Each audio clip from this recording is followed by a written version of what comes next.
Hey guys, this is a Fasco Parlour-fan model 938. It's an older one with a cardboard box control and those metal encased pull chains you see in a lot of blender fans and some earlier originals. Plastic blades. This was a restore find, and whoever previously installed it had installed it with a Hunter remote. So I thought that was kind of interesting, and I figured let's leave it on the fan and see how it does. So there's the remote right there.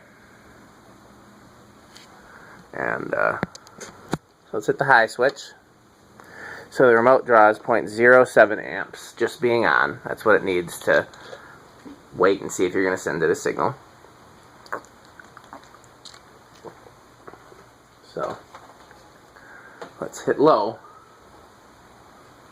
on the remote.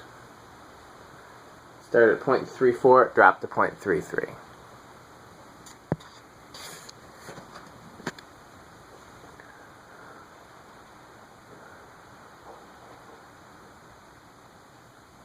It's not a bad low speed for this fan.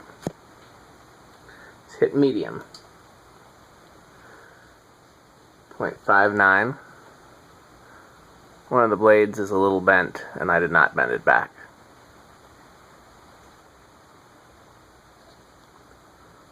High, 0.71, dropping 0.69, 0.68. These are powerful little fans. Nice little breeze from it. Let's see how it does at a distance.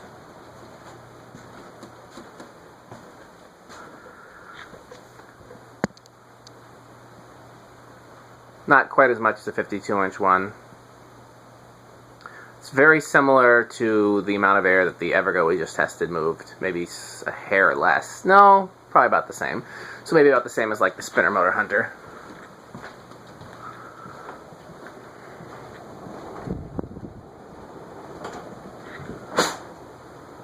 Okay, let's hit off. Let it spin down. I did give the bearings a shot of WD-40, they were noisy. Now they're silent, no wet bearing noise or anything.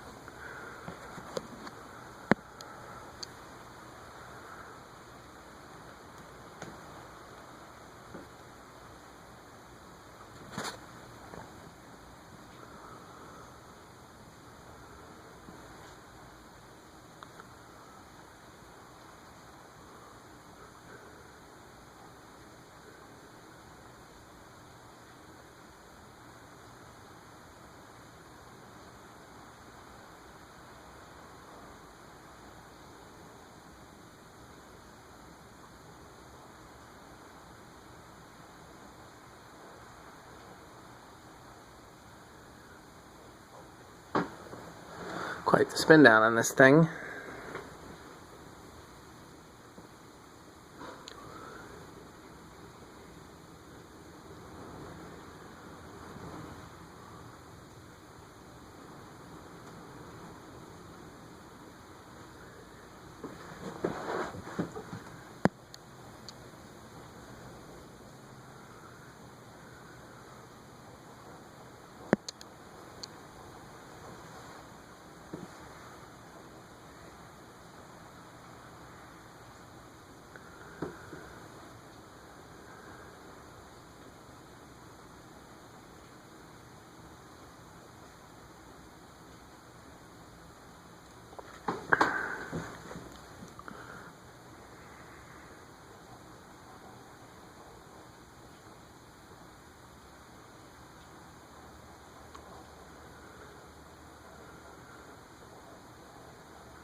Okay.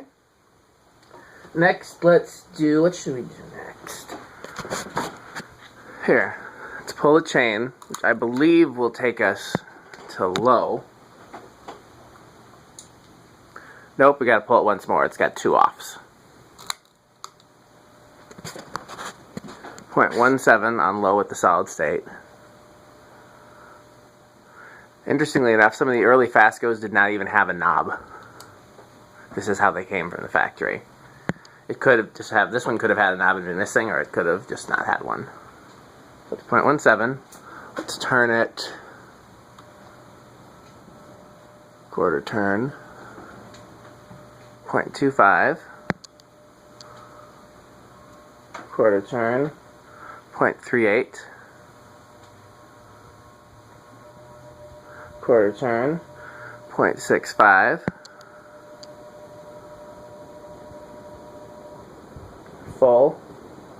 0.68. Off, high. Now, since I don't care about this remote receiver, this is a good time to test and see if I can send it through the decade box. I hit off, fan goes off, I hit on. Nope, it's not going to work because the receiver does not remember the high position. So I can't send it through the decade box.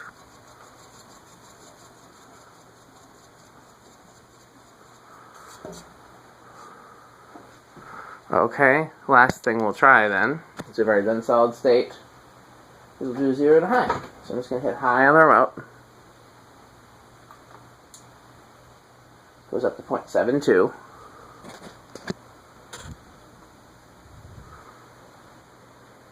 Seven one, 7, 6 9, 6 8.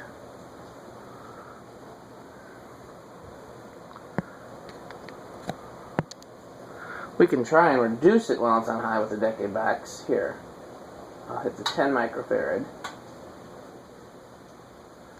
Now it's down to 0.45.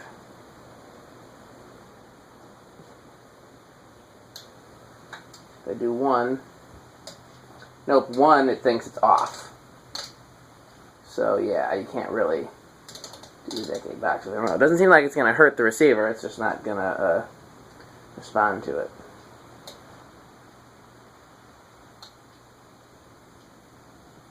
So, here I'll try one other thing. High, fan on high, decade box 1, off. Nope, it turned off. High, fan on high, decade box 2, nope. 3, fan on high, decade box 3, nope. Why am I standing up? High, fan on high, decade box 4. Nope, just cut off.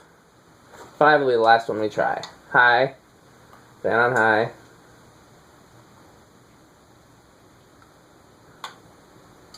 Nope.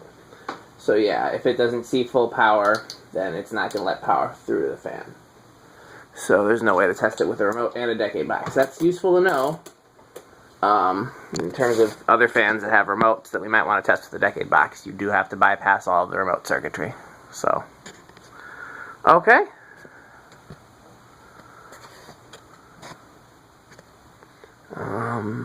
Just thinking if there's anything else, because I have about a minute left.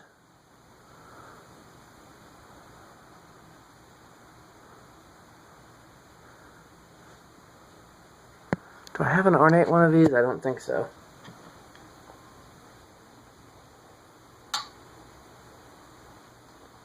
High, low. Oh, I unplugged it and forgot. Low.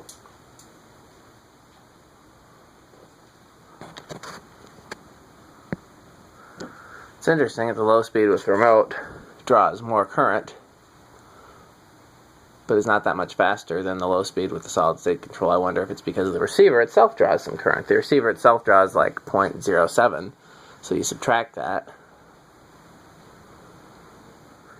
and that seems more logical. It was a little hummy with the solid state. I don't know if you noticed.